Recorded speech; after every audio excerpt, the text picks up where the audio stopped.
Capitol Report is a production of Senate Media Services. The Senate is expected to act quickly in the coming weeks on a bonding bill. We'll talk with the Capital Investments Chair and the MMB Commissioner. We'll also look into the emerging field of palliative care. Stay tuned for this and more on this week's Capitol Report.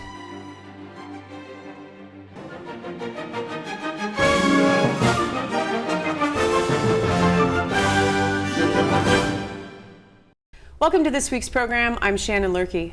One result of the chaos that concluded the 2016 legislative session was the failure to pass a nearly $1 billion bonding package. In the first week of the 2017 session, Governor Dayton resurrected parts of that bill with his 2017 Minnesota Jobs proposal. Joining me now in the studio is Chair of the Capital Investment Committee, Senator David Senjum. Welcome. Shannon, it's good to be here. What is the appetite from the Republicans for a bonding plan this session? Well, I think the appetite's, I think it's good. At least on our side, I can't speak for the House, but I think our side is ready to go forward. We came up here ready to work, ready to move things ahead in, frankly, a reverse sort of manner as happened last session. So we want to get going and make something happen up here, and bonding bill is part of that. The governor's latest proposal is $1.5 billion, and it continues efforts for higher education, building projects, infrastructure improvements, road and bridge construction, many of the projects that you've seen firsthand on your Senate bonding tours. These are worthwhile projects, so will you consider a larger than normal bonding proposal? What we plan to do, Shannon, is simply, at least initially, early in the session, put out the bonding bill that we had on the floor on May 22nd last year, that everybody had agreed to. Had the votes, 53 votes on that bonding bill, but for a light rail amendment that came along and sort of crunched it all. But that bill is a agreed upon bill, and we're going to put it forward and see where it goes. So you'd like to get that wrapped up and moved through quickly enough for the upcoming construction session? Oh, I'd like to see it in the next couple of weeks, yes. In the next couple of weeks? Yeah. How much are you comfortable spending? That was around a $1 billion proposal. Yeah, that was about $992, as I recall. It did have a transportation component in it as well, and we'll leave that in there. It's about $650 million. So the package, if you will, the bonding plus the transportation element of the bill, it takes it about $1.6 billion. So it's a large bill. But again, without a transportation bill the last couple of years, it's an opportunity that we think that we can take to move transportation ahead on some of these critical corridors that we have across Minnesota.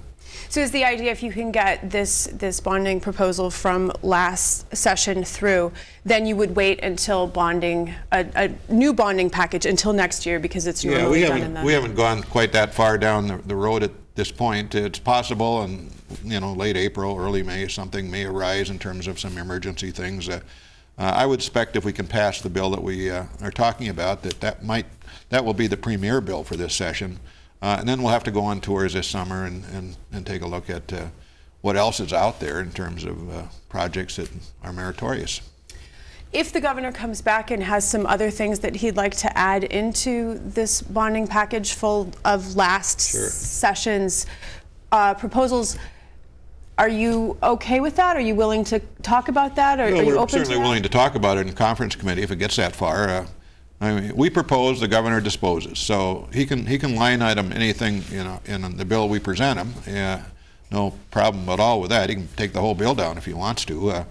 But that's the process. Now, as far as adding things, we're not going to be so callous to say that we're not going to listen to the governor, but we have the votes on this bill. At least we had them. Once you start to tinker with the bill, you run the risk of it all falling apart. So my preference is let's leave the bill intact. Let's pass it as it was. The votes were there, and move forward either later in the session or next year with additional bonding. Well, do you think the new members will be okay with that? Because the bill as it stood before had members that no longer are in the legislature. Well, they did, but we do. But we've talked about it certainly in our caucus. In large part, many of the members that aren't here anymore did have bonding projects in that bill. And in part, the result of the fact they're not here is that the fact that at the end of the session they were involved in the crash of the bill. So those same new people identify with these projects, and I think they're going to support them. Are there some projects in this bill that you're thinking about, that you're really excited about, that are really near and dear to your heart? Well, the bonding bill is pretty fundamental. I mean, it doesn't have really any magnificent project, if you will, if that's a proper term, but you know, it's roads and bridges, sewer and water, things like that, that are the core of the bill, and that's really what's important in terms of Minnesota's infrastructure. We need to keep that up. In addition, of course, there's a strong element of transportation in this bill, and these are projects that we have waited on for almost decades, Highway 14 being one. The Highway 12 up here in Northwest Metro, where we just have a history of killing people way too often. What do you say about the Democrats? They've raised the issue of having dedicated transportation funding and not necessarily wanting them in bonding packages. Do you have some thoughts on that? Well, if they don't like these projects, they can vote no, and the governor can veto them. These are projects that people have waited around for a long time, and if they want to vote no to them, why, it's at their risk. Some argue that bonding bills are great for job creation. Do you agree with that? Oh, they create jobs, but you know, I believe the principal reason we do them, and these are capital investment. They're investments in our future. They're capital infrastructure that we need to operate the state of Minnesota, whether it's a college and university system, University of Minnesota, MnDOT, DNR, every agency of the state of Minnesota has capital, and we can either take care of it or let it fall apart. Now, it's not a very good idea to let it fall apart, so we need to take care of our infrastructure. That's what a capital bonding bill does. Finally, does the argument that delaying projects only makes them more expensive carry water with you? Is it really important to get something done and moved along so that when the next construction season starts, we're ready to go? Well, somebody a lot more tuned into interest rates would have to answer that, but I think from my perspective, if we can do one early, we can save a construction season. And construction seasons are very, very important around here in Minnesota. And so if we can get a bill out early, we got a chance a lot of these projects can hit the ground, and frankly, we can turn dirt this summer. Senator Senjum, I want to thank you so much for your time. Thanks for coming today. Well, thank you, Shannon. Good to be here.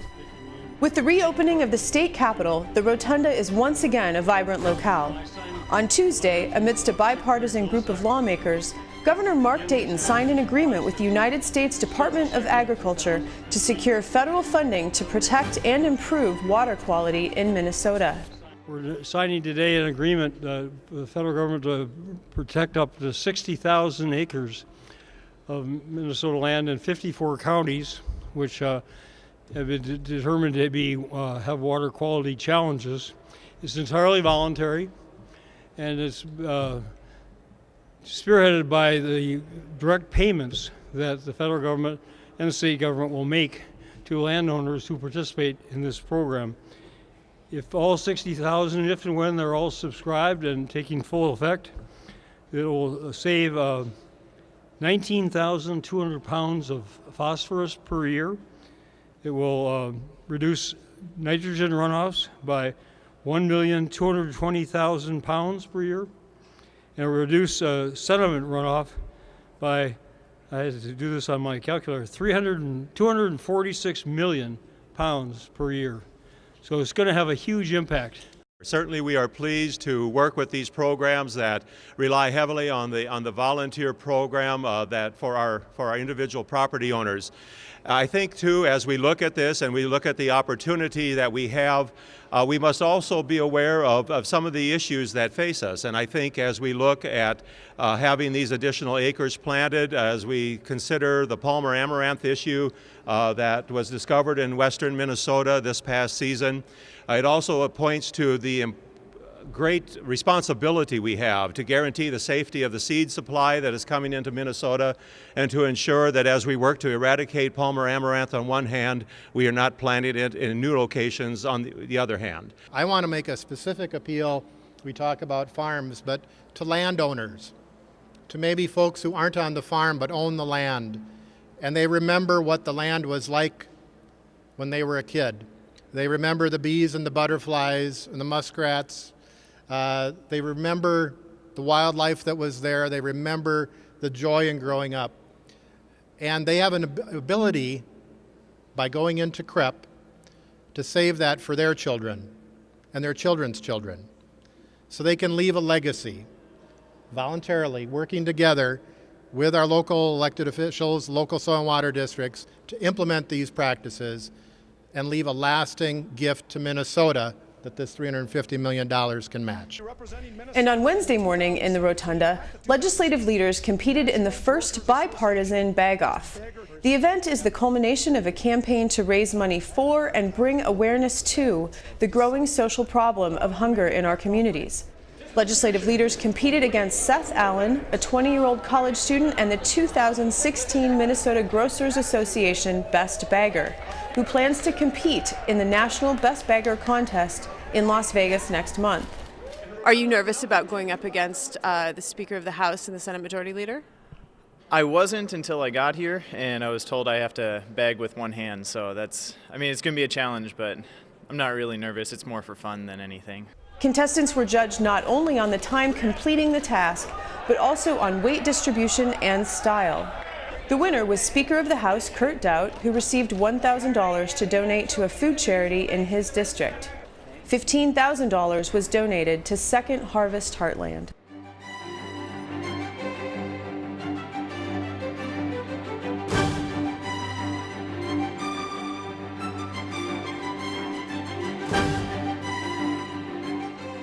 Failure to enact a bonding bill is a rare occurrence at the state capitol. As construction season approaches, lawmakers are considering their options. Joining me now in the studio to talk about Governor Dayton's proposed 2017 bonding proposal is the Commissioner of Minnesota Management and Budget, Myron Franz. Welcome. Good, thank you. It's nice to be here. The governor's bonding proposal calls for $1.5 billion in state investments and also leverages some federal funds, so it reaches around $2.4 billion. What are some of the governor's major priorities? Well, first of all, you mentioned the construction season. One of the priorities is the reason the governor introduced it the first week of January was to get it passed right away so we could actually get some of these projects ready to go this construction season. So that's a little bit different than usual. Normally the bonding bill gets tossed into the mix and later on during session it gets passed, but because we did not do one in 2016, one of his priorities, let's do one and let's do one now. Now the priorities really are in the education area, in sustaining the infrastructure, and in water quality areas. Those are some of the areas where the governor really wants to focus on.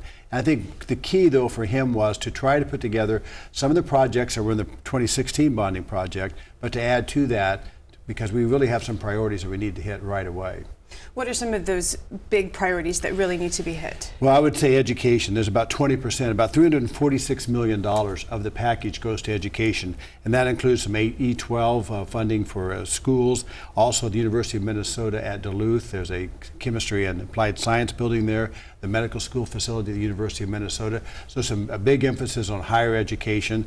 Also in the area of health, housing, and public safety, about 21%. Or $362 million there. We have treatment facilities in St. Peter, in Anoka, and in Moose Lake that need to be upgraded, both for patient treatment ideas, but for patient safety and for staffing safety. So those are some areas the governor really wanted to use bonding funds. Transportation is an area that's about 13% of $219 million. Now these are local projects. We could talk a little bit more about those, but the idea also was in sustaining infrastructure, we had about 19% or $328 million there, and that's some deed grants for Main Street projects, for infrastructure, for businesses, and also for to make sure some of the state assets, DNR and Department of Administration, they own a lot of buildings, those need to be maintained. So there's a lot in here. You mentioned that some of these will leverage federal funds, but some of these funds may be discontinued. Why would some of these federal funds be discontinued? There's one project in particular I want to emphasize, and that's the St. Louis Estuary or River Basin in Duluth. We would put in about $27 million in state funds this year, and we would then be able to access $47 million in federal funds. Now those funds, as far as we understand it now, will only be available through this one more year. And what happens is if they don't get utilized or put to use by a particular state, they will just be put back into the pool, made available for other states. So this is an amazing opportunity to take $27 million and add $47 million to that from the feds. That's a very important opportunity. Yeah, that's a big project. There are some transportation projects within this proposal, and yet some were left off. And before the Capital Investment Committee yesterday, Senator Osmek said that he will not vote for a bill that does not include funding for Highway 12. How does the governor choose which transportation projects are put within his proposals? Well, normally, as many people know, transportation projects are not usually a big part of the bonding bill. And so the governor chose only a few, some really big local projects around the 35 and Lake Street interchange there, and I-694 and the Rice Street. There are a couple of different interchanges that really needed to be fixed and fixed now. But all the rest of the transportation projects the governor wants to be involved in will be in his transportation bill. He will be putting forward a new transportation bill. He'll be talking about that during his State of the State message next week. But the key here is for those folks who are looking for other transportation projects, they should look to the transportation bill. And one of the things that Senator Osmek brought up was this idea of Highway 212, or 12, I believe it was, in western Hennepin County. And the issue there is MnDOT goes through a really rigorous process to determine what is a priority in terms of safety and other funds availability for projects, and that is on the list. So that will be addressed in the normal MnDOT process. Senator Senjum is also on the program this week, and he said that there is a good appetite among Republicans for a bonding bill. However, they plan to push through the 2016 bonding bill, which had more money for transportation than the governor's proposal does, which you said he'll separate out.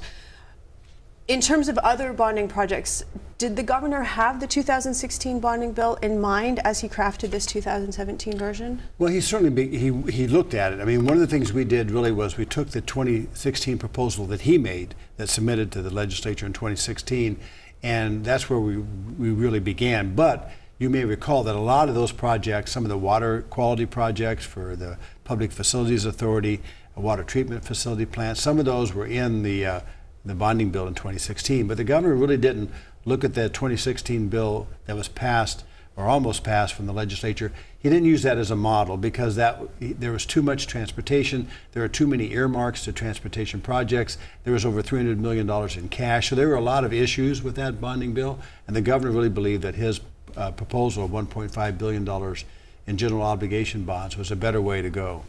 So we'll get to hear more about the governor's thoughts on transportation at the State of the State on January 23rd. As we close, I just have a question about the recent gridlock surrounding bonding. It seems that it might be a result of the explosion of projects that are getting put in bonding, like transportation, where traditionally transportation has been a separate funding stream. Is this true? I think it is. And my take on that is that we've neglected funding transportation in an adequate way going forward. Yes, there are a lot of projects, a lot of roads, bridges, transit projects that need to be done, but we haven't taken a stream of money and dedicated that money to solving those problems. The governor strongly believes that we need to find the revenue, identify the revenue, and solve those long-term $6 billion 10-year problem. And then if we don't do that separately, they're going to continue to creep into the bonding bill. The bonding bill really should be for infrastructure, for economic development opportunities, for fixing schools and bridges and that sort of a thing. So I think it's really critical that we keep the two separate. And if we don't, I think we're going to find ourselves in this quagmire more and more. Commissioner Franz, it's always a pleasure. Thanks for coming today. My pleasure. Thank you.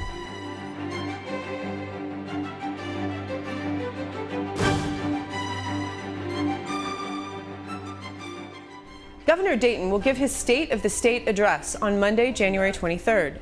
I asked some newly elected senators about what they hope to hear from the governor. Yeah, I'm excited. I'm going to be sitting on the floor with one of our state reps, so I'm looking forward to that. I'm looking forward to the governor, looking to what we put on our agenda so far and agreeing with some of it, especially when it comes to health care bill. That was our number one concern. He's a reasonable, responsible guy, and I'm looking forward to hearing him support us. I'm absolutely excited about the State of the State. I guess I get to be one of the senators that escort the governor to the State of the State, so that's a nice little thing that they've offered me, so pretty excited about that. I'm hoping that we'll hear a lot about what Minnesotans are talking about. We certainly need to tackle the number one issue, which is health care, the entire system in terms of reforms, and also making sure that we get the relief out in a fast and prompt fashion so that people have the relief in 2017. Me personally, I'm hoping to hear about education policy and hopefully we can get some investment in higher ed as we're seeing tuition continues to rise, so I want some investment in higher ed and in K through 12. But then also tax relief is really important to the people in my district, middle-class families, as well as some of the rural property relief that we'd be seeing in terms of school levies and maybe some help with the buffers, paying off some of the land that was dedicated to buffers. So all those three things are what I'm hoping to hear about. I'm very excited to hear what the governor has to say. I'm hoping he will lay out what he wants us to do with the health care reform, the health insurance. I mean, this is something we have to finish. And so I'm wanting to hear what he has to say this evening during his speech. I am excited because I think this is the opportunity where Minnesotans get to hear what the governor's vision is for the future and the coming year, and I think we're going to hear some really good things come out of the governor. I'm very excited about the State of the State address. I think Governor Dayton is absolutely committed to trying to get as much done as he can in the last 2 years of his tenure. I was fortunate enough to have breakfast with him yesterday, and I thought he was forthcoming and very, very insightful. So it'll be fun to hear what he has to say. I'm sure that there will be the normal partisan bickering. Some of that I think is overdone and for show, but I absolutely am excited to hear what he has to say. Any issues in particular that you're hoping he'll address? The Health and Human Services bill, Senate File 1, Governor Dayton has made it clear that he is an advocate for reform. He understands clearly that while relief is pivotal, reform is really the long-term solution, that and access. So I'm hoping that there are dollars in that address, in that budget, for reform, for access, so that breaking away from Monday night, we can hit the ground running and get this done. In addition to health care, is there anything else that you hope will be on the governor's radar? I was at a transportation seminar this morning where they went over the various sources of funding, and I was fortunate to have the chance to ask Senator Scott Dibble questions about transportation.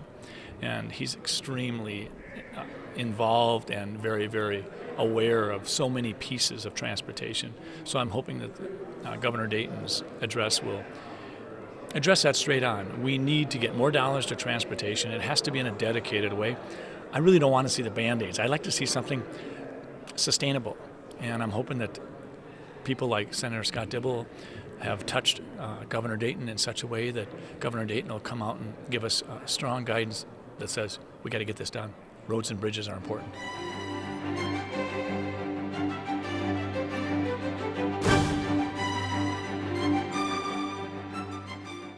When Republicans won control of the Senate, they created a new committee to specifically focus on the issues of aging and long-term care policy. Joining me in the studio is the chair of that committee, Senator Karin Housley. Welcome. Thanks for having me back. Yeah, you recently were on Capitol Report talking about some of the objectives that you would have with this new committee. You've just introduced a bill that would create a palliative care advisory committee. Mm-hmm. Why?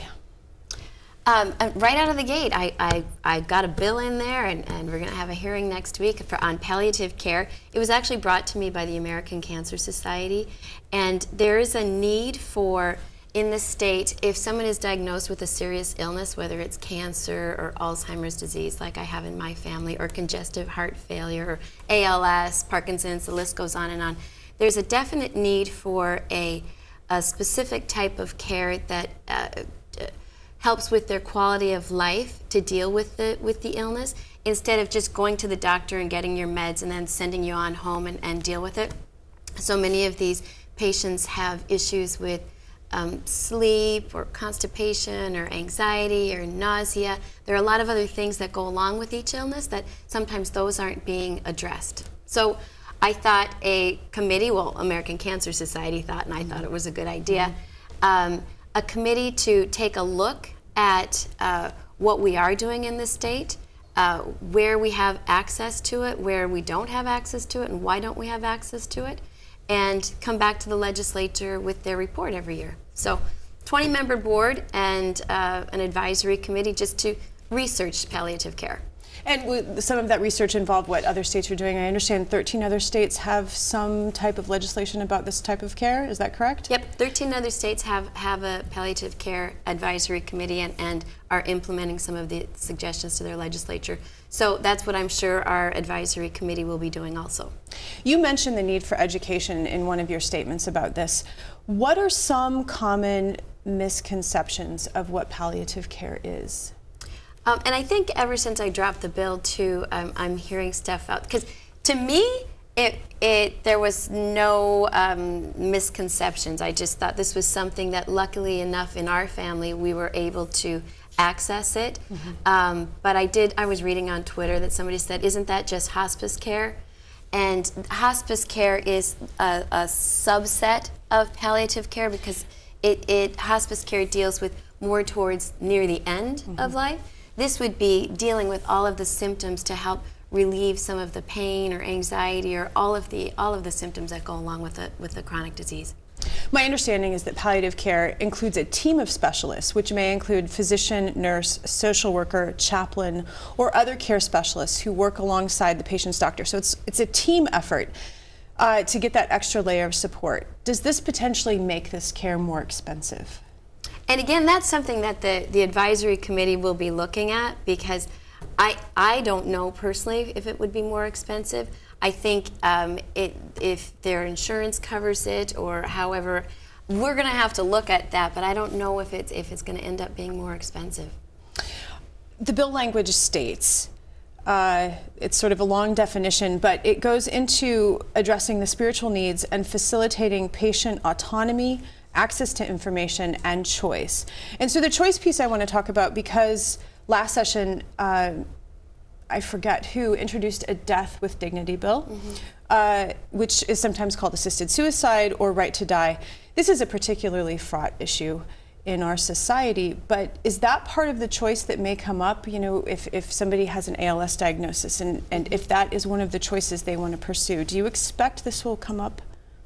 I'm hoping it doesn't come up, because that wasn't the intention of the bill, and I went to MCCL, Minnesota Concerned Citizens for Life, and showed them the bill too, and they were okay with it. That's not the direction I wanted to go. When we mentioned choice in there, it was a choice of treatment. You know, not all cancer patients want to go through some of the recommendations. They might choose to go another route.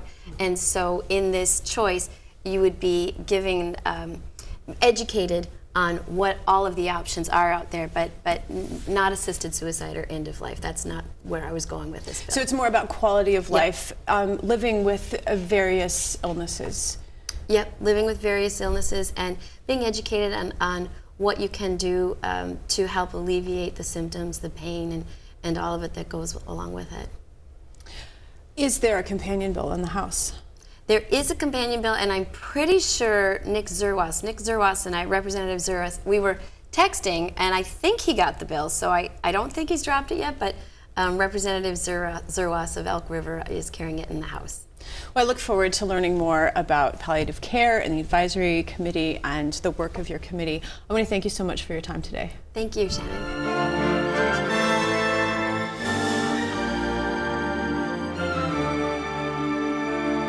Join us again next week as we delve into more topics affecting Minnesotans. I'm Shannon Lurkey, and on behalf of all of us at Senate Media Services, thanks for watching.